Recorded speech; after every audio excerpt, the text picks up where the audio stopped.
জুতা ছেড়ার আর সময় পেল না।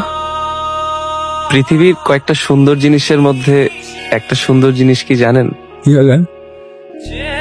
যখন কোনো সুন্দরী খালি পায়ে হাঁটে। আপনার শাড়ির ব্যবসা তো তাহলে খুব রমরমা। কয়দিন পর পর স্টক ফুরায় যায়। টাকাটা ওইদিকে।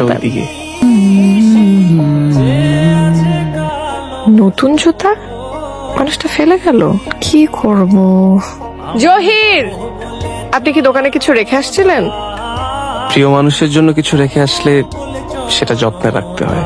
ছেলেটা তো ভালোই, বোকা বোকা কথা বলে। মা, আমি অনেকদিন ধরে একটা জিনিস তোমাকে বলবো বলবো করে ভাবতেছি, কিন্তু বলা হয়নি। তাই কি? আমি না একটা মেয়েকে অনেক পছন্দ করে ফেলছি।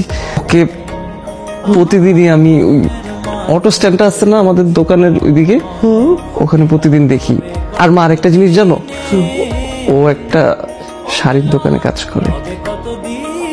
শাড়ির দোকানে কাজ করে? হ্যাঁ। আচ্ছা, মেয়েটা কি শাড়ির রং দেখে? মেয়েটা কি শাড়ির গন্ধ নেয়? হ্যাঁ। তাইলে ঠিক আছে, মানে তাইলে আমার ছেলের বউ হিসাবে ঠিক আছে। কারণ যেই নারী শাড়ি ভালোবাসে সে সংসার ভালোবাসে। আপনাকে একটা প্রশ্ন করতে পারি?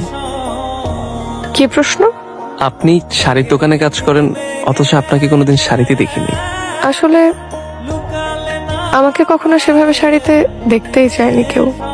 পদ্মর কথা শুনে ভীষণ ইচ্ছা হলো। খাঁটি গরুর দুধ আম্মার জন্য নিয়ে যাচ্ছি। তাহলে হাত কাঁপে কেন?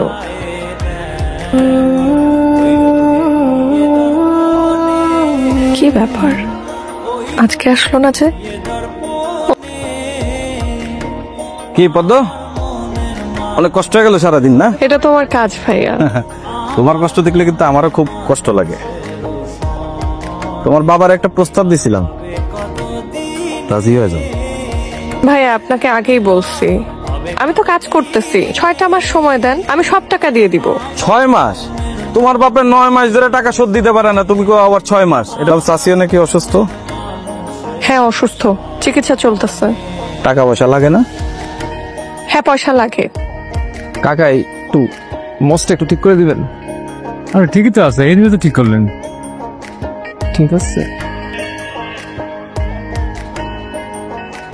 রে বাবা, এরকম পাইচারি করতেছিস? কিছু নিয়ে চিন্তিত? মা, তোমাকে একটা মেয়ের কথা আমি বলছিলাম না, যে মেয়েটাকে আমার ভালো লাগে। ওকে না আমি আমার মনের কথাটা বলতে চাই, কিন্তু বুঝতেছি না কিভাবে বলবো।